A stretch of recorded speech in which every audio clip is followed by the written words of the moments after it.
Welcome back, mystery seekers. Today, we explore one of the most controversial and mind-bending theories in historical research, the phantom time hypothesis.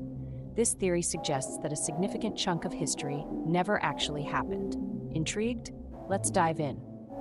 Our story begins with a German historian named Heribert Illig. In 1991, Illig proposed a radical idea that nearly 300 years of history, specifically from AD 614 to 911, were fabricated. According to Illig, this period, known as the Early Middle Ages, is nothing but a phantom time. Illig's hypothesis claims that the Holy Roman Emperor Otto III, Pope Sylvester II, and possibly the Byzantine Emperor Constantine VII conspired to alter the calendar to place themselves at the auspicious year of AD 1000. They supposedly achieved this by manipulating documents and creating fictitious historical events. Illig argued that there is a suspicious lack of archaeological evidence and original documents from this period. He also pointed to discrepancies between the Julian and Gregorian calendars as evidence of this grand deception. If Illig's theory is correct, it means that significant historical figures and events, such as Charlemagne and the Carolingian dynasty, never existed. The entire period would be a fabrication, a phantom time inserted into our history books.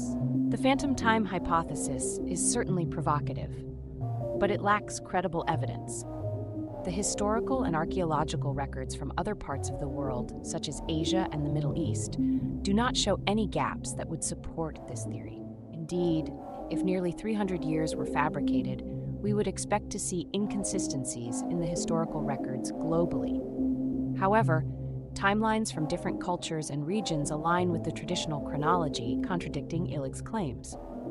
Astronomical observations also pose a significant challenge to the phantom time hypothesis. Historical records of solar and lunar eclipses match the current calendar, providing a continuous timeline that spans the supposed phantom period. Eclipses are predictable and well-documented events. The consistency of these records across different cultures and centuries makes it highly unlikely that 300 years could be fabricated without leaving a trace. Architectural evidence further undermines the phantom time hypothesis. Structures built during the early Middle Ages, such as churches and castles, show a clear progression in style and technology that would be difficult to fake. These buildings provide tangible evidence of the period's existence, showcasing the evolution of construction techniques and artistic styles over time. So, why did Illig propose such a controversial theory? Some suggest that it was an attempt to challenge established historical narratives and provoke discussion. Others believe it was influenced by a desire to find patterns and conspiracies in history. Conspiracy theories often arise from a need to make sense of complex and chaotic events. They provide a sense of control and understanding, even if the theories themselves are not based on solid evidence. Despite its lack of acceptance among mainstream historians, the phantom time hypothesis continues to fascinate and provoke debate. It serves as a reminder of the importance of critical thinking and the need to question our assumptions about history. Online communities and forums are filled with discussions about the hypothesis, with some people passionately defending it and others debunking it with equal fervor. Let's delve deeper into some of the arguments that supporters of the phantom time hypothesis present. One of Illig's main arguments is the presence of falsified documents. He claims that many historical documents from the early Middle Ages are either forgeries or have been altered to fit the fabricated timeline.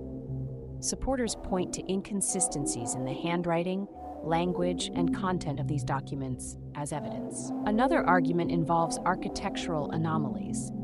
Illig and his supporters argue that there are gaps in the architectural record, with some buildings appearing to have been constructed much later than their supposed dates. They suggest that this discrepancy indicates a period of time that was artificially inserted into history. When you look at the architectural styles and construction techniques, there are clear jumps that don't make sense if you follow the traditional timeline. It's as if entire centuries of architectural development are missing. Supporters also highlight discrepancies between the Julian and Gregorian calendars. They argue that the adjustments made during the calendar reform in 1582 do not account for the supposed 300-year gap, suggesting that these years never existed. Illig's hypothesis also points to a lack of original historical records from the early Middle Ages.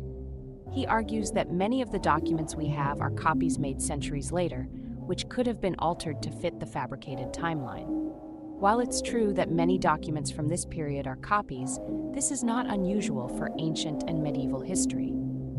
The process of copying and preserving texts often led to errors and inconsistencies, but this does not necessarily indicate a deliberate fabrication. Whether you believe in the phantom time hypothesis or not, it's a captivating story that challenges us to think about how we understand and interpret history. It's a reminder that history is not just a collection of dates and events, but a complex tapestry woven from countless sources and perspectives. So the next time you look at a historical timeline, remember that history is full of mysteries and debates. Thanks for watching, and don't forget to like, subscribe, and hit the bell icon for more intriguing